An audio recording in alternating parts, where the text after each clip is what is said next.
What's up everyone? My name is Abby, I like to read, and today I'm going to talk about my August TBR. So I haven't done like a TBR list in over a year, I think. I've just kind of read what I want to read when I want to read it, but I do want to get to a more organized way, especially because I have a lot of books on my bookshelf that I have not read, and I want to kind of knock them out. So we are getting organized. So I've made a list of, I believe, 9 books, which seems a bit ambitious, but I'll kind of explain as I get into it.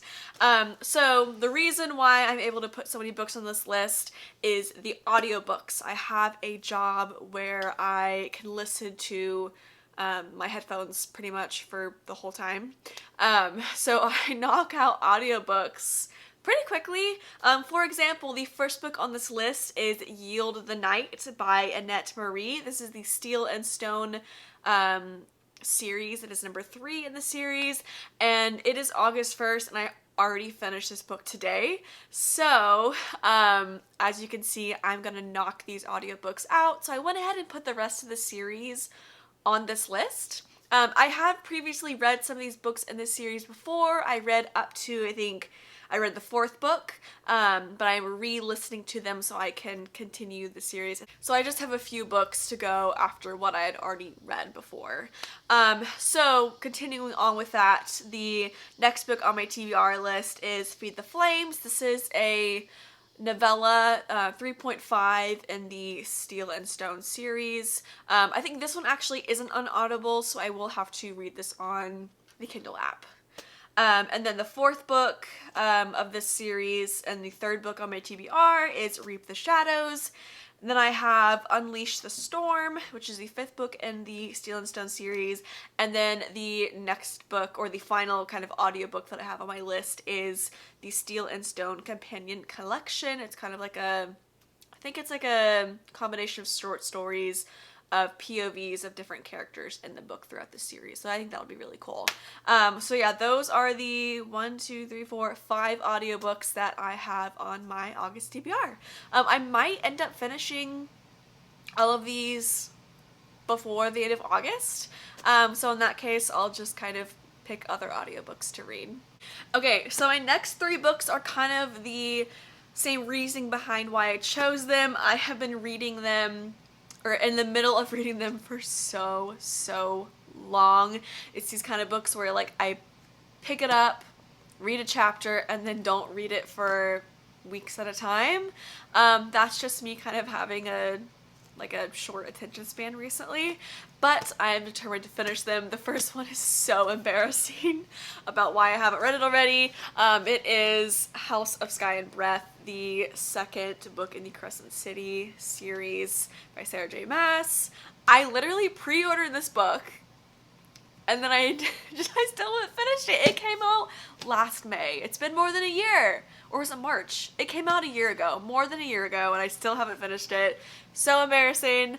I am reading this on my Kindle, so I can like mark, because I'm tabbing Sarah J. Maas's books, so I'm kind of highlighting it in my Kindle, and then eventually I will transfer the tabs over to the actual book. So yeah. The next 2 books are both Jennifer L. Armentrout books that I've been in the middle of reading for a long time. I've read both of these books before. I'm rereading them in order to tab them. So I have Obsession. This is a kind of spin-off in the Lux series. It is a more like new adult spin-off. There's only 1 book. It's like a standalone, but it's in that same world. So I have this one. I'm more than halfway through, so hopefully I can finish this one. And then same deal with this one. It is Wicked by Jennifer L. Armentrout. This is the 1st book. What is this series called? It's called A Wicked Trilogy. I'm a little less than halfway. Like I said, I have read it already. I'm just rereading it in order to get my tabs in. And then the last book on my TBR I actually got recently. This is A Broken Blade by Melissa Blair. This is the first book in the Halfling saga. I read the description. I actually read the description of the second book in Barnes & Noble, and I liked it, and I was like, oh no, it's a second book. So I went and found the first one. So I'm excited to read this. I remember vaguely that this book like took over Book Talk for a little bit, like maybe like 6 months to a year ago. So I'm interested to see what this is about. I think I'm gonna try to finish the other books before I get into this. This will be like my little treat that I can reward myself with for finishing the books that I have been reading for literally more than a year. So yeah, those are the, I believe, 9 books on my August TBR. If you like this video, give it a thumbs up. Comment down below what you plan to read in August. Subscribe if you want to see more content, and I will see you guys in my next video. Bye guys. This will be my bleh. Comment down below. Comment. I haven't not read, no.